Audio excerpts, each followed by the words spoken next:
Hey guys, welcome back to Little Firefly Artworks. In this video we'll be wrapping up our variegated fairy wren that we've been drawing, and I'm heading straight into sketching out the background. I didn't really know what I was going to be doing with this background when I first started this piece, thus why I've left it till last, which I realize in hindsight is the stupidest thing I could have done. So anyway, I kind of decided I wanted to do some kind of bush-esque background that's very, very blurred with not a lot of clear detail so that it doesn't take away from the wren in the foreground. I was very tempted to do just a flat black background, but I was nervous that it would take away from the darker parts of the wren, especially its collar and its belly. I prepped my workspace by putting a towel underneath my pad because I know how messy chalk pastels can be. The pastels that I'm using are brand new. I literally just bought them from my favorite online art shop. I've heard a lot of good things about Art Spectrum, personally have never used anything from them before, so I'm interested to see how this is going to go. Upon opening the packet, I was really happy with how they were packaged, and I was excited by the amount of colour options that I had. Anyway, I jumped straight in with colouring the background, firstly using a lighter, more brown toned green, which was Australian Leaf Green Light. I decided to use a chalk pastel background as I thought this would be the easiest way to add a background around a drawing that was already completed. I didn't quite foresee how messy it was going to be and how much I would lose detail because of this, but you know what? It's a lesson I've learned now. I tried to block in sections where there would be lighter bits of colour, like it was sunlight coming through grass or leaves, and used my finger to spread the pigment out a little bit. At this point of the recording, I didn't have proper pastel tools, but I do get them later.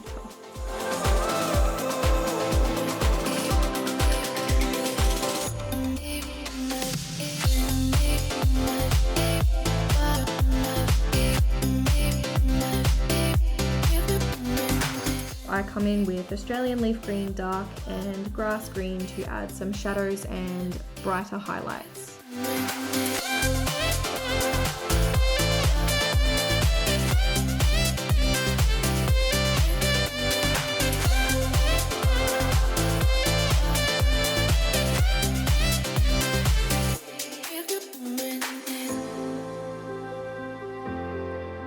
Before blending these all out with my finger as well.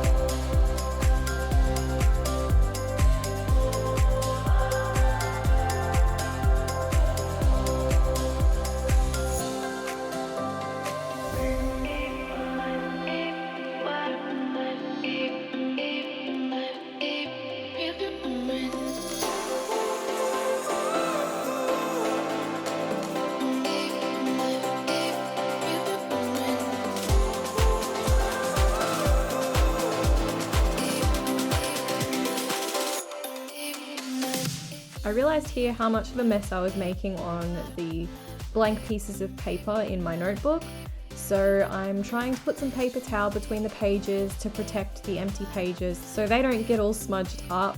I think I kind of made a mess of pages that I didn't mean to while I was doing this because I had so much of the pastel on my fingers, but better late than never.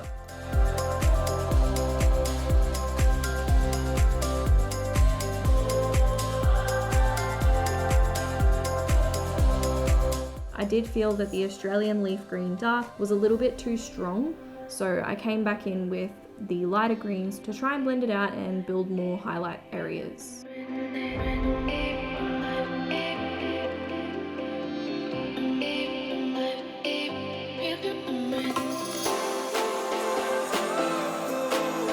I was originally trying to make a sense of movement, so I tried to use just left and right strokes with my finger when I was blending the colours out, but I didn't like how that looked. So I changed my idea again and wanted to add in a little bit of detail, but not too much to drown out the bird.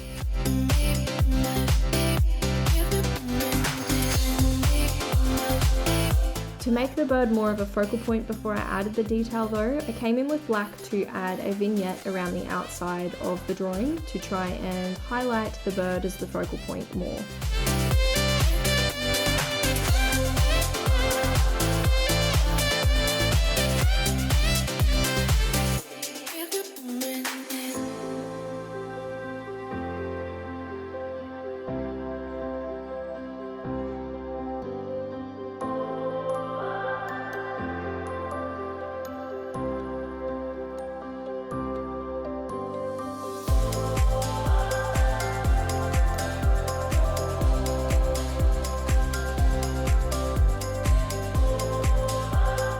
this is when I finally get a hold of a hobby mat and some blending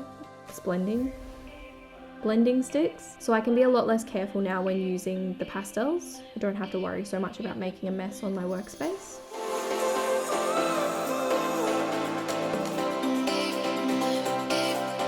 I use the blending stumps to try and move the pastel pigment closer to the flight feathers and into all of the nooks and crannies.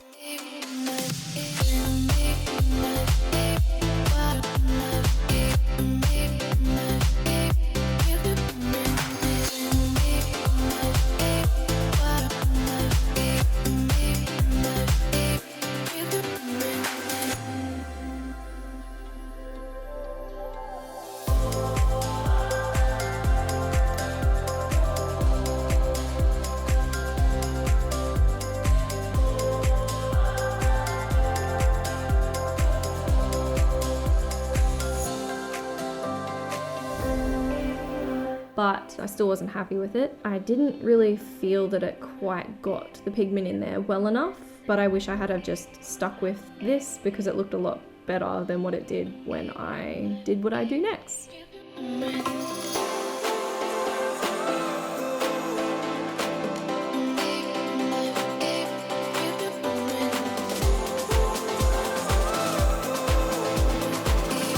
I went in and added some branches with raw umber and raw sienna and added a few more touches of grass green to lighten the leaves around the branches before blending it all out with my finger to make it less prominent.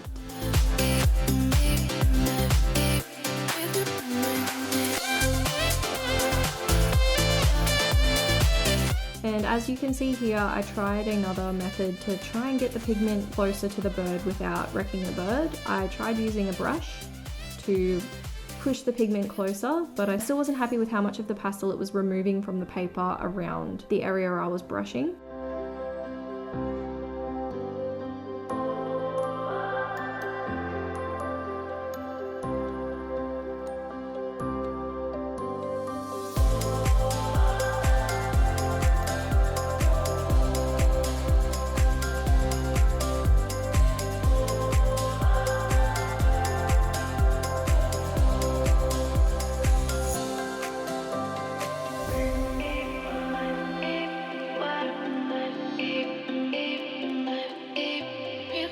And then here you can see me trying to be really careful, working more of the pastel into the crevices between the feathers.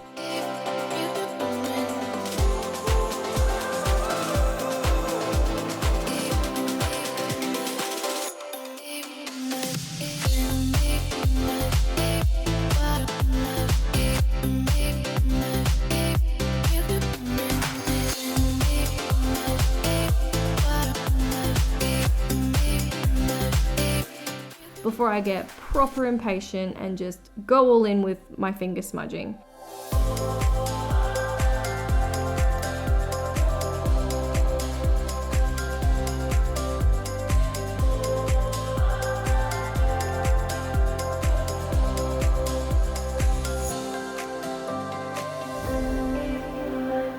And here you see me come back in with a damp microfiber cloth just to try and wash off some of the pastel that I got onto the wax pencil. I did do a little bit of a test area first and I could remove most of the pigment off the wax pencil, but the areas where I have done the highlights for the feathers that are blurred in the reference photo, I actually didn't put enough of the wax pencil down to be able to remove the pastel off of that area once I'd added it.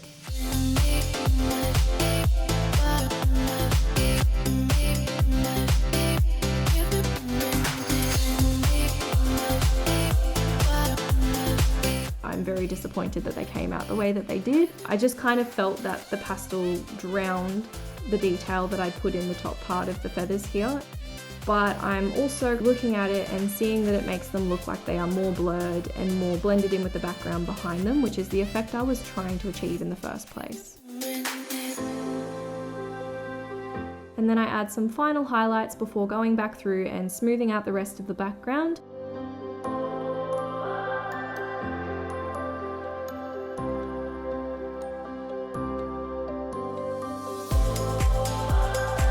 I I try to remove as many of the obvious finger marks as I can before I take it outside to seal it, and then this is the completed piece.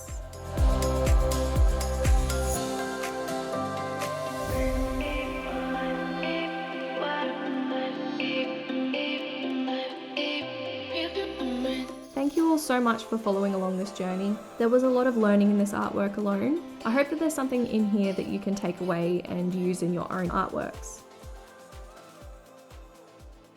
I'll see you guys next time. Have a wonderful week, and don't forget to stay inspired.